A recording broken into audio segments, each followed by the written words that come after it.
சங்கீதம் 14. தேவன் இல்லை என்று மதிகெட்டவன் தன் இருதயத்தில் சொல்லிக் கொள்ளுகிறான். அவர்கள் தங்களை கெடுத்து அருவருப்பான கிரியைகளை செய்து வருகிறார்கள். நன்மை செய்கிறவன் ஒருவனும் இல்லை. தேவனை தேடுகிற உணர்வுள்ளவன் உண்டோ என்று பார்க்க கர்த்தர் பரலோகத்திலிருந்து மனுபுத்திரரை கண்ணோக்கினார். எல்லோரும் வழி விலகி ஏகமாய் கெட்டுப் போனார்கள். நன்மை செய்கிறவன் இல்லை, ஒருவனாகிலும் இல்லை. அக்கிரமக்காரரில் ஒருவனுக்கும் அறிவு இல்லையோ?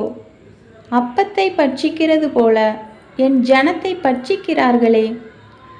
அவர்கள் கர்த்தரை தொழுது கொள்ளுகிறது இல்லை. அங்கே அவர்கள் மிகவும் பயந்தார்கள். தேவன் நீதிமானுடைய சந்ததியோடே இருக்கிறாரே. சிறுமைப்பட்டவனுக்கு கர்த்தர் அடைக்கலமாயிருக்கிறார் என்று சொல்லி நீங்கள் அவனுடைய ஆலோசனையை அலட்சியம் பண்ணினீர்கள். சீயோனிலிருந்து இஸ்ரவேலுக்கு இரட்சிப்பு வருவதாக. கர்த்தர் தம்முடைய ஜனத்தின் சிறையிருப்பை திருப்பும்போது யாக்கோபுக்கு களிப்பும் இஸ்ரவேலுக்கு மகிழ்ச்சியும் உண்டாகும்.